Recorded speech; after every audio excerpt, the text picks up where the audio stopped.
Introducción al análisis de ítems. Profesor guía. Adriana Dona.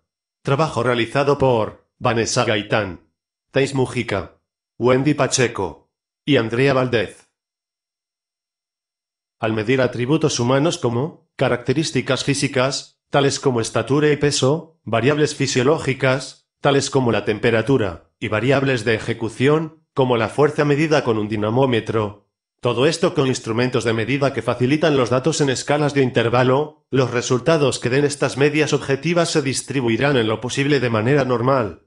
Estas medias, para poder ser comparables, deben tener la misma unidad de medida a lo largo del continuo que se formará con las medidas que se obtengan.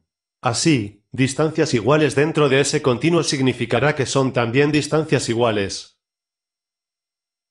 En la construcción de una escala de intervalo, la exactitud depende del propósito en la investigación, bien sea agregar rangos a los individuos, o comparar diferencias interindividual o intraindividual. Previo a la construcción del test se debe presentar un modelo teórico, es decir, que todos los ítems miden al mismo rasgo o el mismo constructo de interés, por ejemplo, el rendimiento académico. El siguiente punto es la selección aleatoria de los individuos. Esto va a permitir que sea representativo de la población. En nuestro ejemplo, se escogen todos los estudiantes de ingeniería, agregándolos aleatoriamente a la muestra conformada por 100 sujetos. Luego cada individuo deberá realizar la tarea especificada por el investigador, sea sencilla o difícil. Como ítem 1 para matemática básica, y ítem 2 para cálculo 1. En la construcción del test, a partir de la respuesta obtenida por el individuo se puede expresar el grado de dificultad del problema. Para ello, se obtiene el número total de individuos que pudieron resolver el ítem, proporción denominada P, y el número total de individuos que no lo pudieron resolver, proporción denominada Q. Luego se obtiene una distribución hipotética, ítem sujeto. Y finalmente, con la curva de distribución acumulativa se halla el nivel de dificultad del ítem en forma de puntaje estándar sobre la distribución hipotética, para poder determinar aquellos individuos que estén por encima o por debajo de dicho puntaje. Para la construcción de un test sin suponer distribución normal, es innecesario e inconveniente construir un test para medir variables en una escala de intervalo. En estos casos no nos interesa diferenciar otros puntos de la distribución hipotética, puesto que solamente intentamos obtener una distribución de los puntajes en dos categorías. En otras situaciones, puede interesarnos diferenciar más de un punto, sin pretender medir en una escala de intervalo. En este caso, la construcción del test se planea de acuerdo con los requerimientos especiales de la diferenciación. Datos del continuo latente. Es importante recordar la diferenciación que existe entre los datos obtenidos empíricamente y el continuo latente hipotético en el que suponemos que los individuos se distribuyen de cierta manera. Nos interesa el rasgo subyacente que determina la ejecución en cierto ítem. Para ello, suponemos un continuo latente que nos permite hacer diferentes suposiciones acerca de cómo se distribuyen los individuos en este y establecer la relación entre la posición sobre el continuo y la distribución de los datos observados. No siempre podemos presumir una relación monotónica entre los puntajes y la posición sobre el continuo latente. Dimensionalidad. Se ha supuesto que cada ítem diferencia a los individuos sobre un continuo de dificultad. Es decir que, 1. Los ítems miden exactamente el mismo rasgo, pero tienen diferentes grados de dificultad, lo que refiere a la dimensionalidad del test.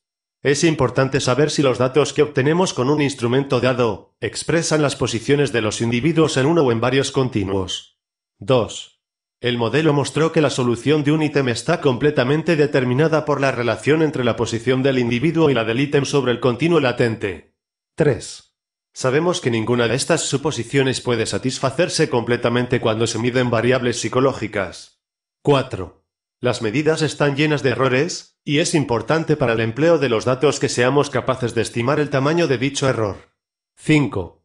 La homogeneidad es conocida como una variable que indica el grado en que son satisfechas las condiciones de unidimensionalidad e independencia de errores de medida. El ítem aislado y su varianza. Dentro de la psicología diferencial, los datos empleados pueden recogerse por diversos métodos, como los tests, los cuestionarios y las estimaciones. La posición de un individuo sobre un continuo puede expresarse por tres formas: respuesta correcta o incorrecta a un ítem del test, actitud expresada a una aseveración, Exactitud de la información en respuesta a una pregunta. O por una estimación. El puntaje individual puede expresarse como 1 o 0, donde 1 corresponde a una solución correcta, respuesta positiva, o un registro de la persona encima de un nivel específico. Y 0 corresponde a una solución incorrecta, respuesta negativa, o un registro de la persona por debajo de un nivel específico. Para procesar los datos de forma estadística, se utiliza una matriz de puntajes, en la cual se colocan los puntajes crudos obtenidos. Dicha matriz está conformada por celdas, dentro de las cuales se categoriza cada respuesta obtenida en unos y ceros. Renglones, asignados a cada individuo. Columnas, asignadas a cada ítem. Subíndices, para identificar los puntajes crudos, donde la primera cifra corresponde a la posición del renglón y la segunda a la posición de la columna. El puntaje del individuo T, sub J, se obtiene sumando los puntajes crudos de un renglón de la matriz de puntajes, contando el número total de ítems resueltos correctamente por el individuo, para registrar la respuesta como 1 o 0. La frecuencia de la respuesta correcta al ítem phi se obtiene sumando los puntajes crudos de la columna de la matriz de puntaje, contando el número de individuos que han resuelto el ítem correctamente. Las diferencias en los puntajes totales de los individuos se muestran a través. Para establecer conclusiones acerca de la construcción de un test, estudiamos la varianza de la distribución de las ejecuciones de los individuos en el test. Las variaciones de puntajes en el test completo se basan en las variaciones de capacidad para resolver cada ítem. Cuando la ejecución en cada ítem solo puede calificarse como correctas o incorrectas, entonces la distribución de frecuencias de respuestas correctas para cada ítem solo constará de dos categorías: 1 o 0. En una matriz de puntajes, se pueden calcular tres datos para estimar la varianza de la distribución en el test. La frecuencia de respuestas correctas, indicada por P, que corresponde a la proporción de individuos que han resuelto el ítem. Dicha proporción, para cualquier ítem, se obtiene dividiendo el número de soluciones correctas por el número de individuos examinados. Por ejemplo, para el ítem 5, P es igual a 11 entre 20, lo que es igual a 0.55. La frecuencia de respuestas incorrectas o erróneas, indicada por Q, que corresponde a la proporción de individuos que no resolvieron el ítem, se obtiene dividiendo el número de soluciones incorrectas por el número de individuos examinados. Por ejemplo, para el ítem 5, Q es igual a 9 entre 20, lo que es igual a 0.45. Y la varianza de un ítem en el test, indicada por S, es el producto de la proporción de individuos que resolvieron el ítem y de la proporción de quienes no pudieron resolverlo.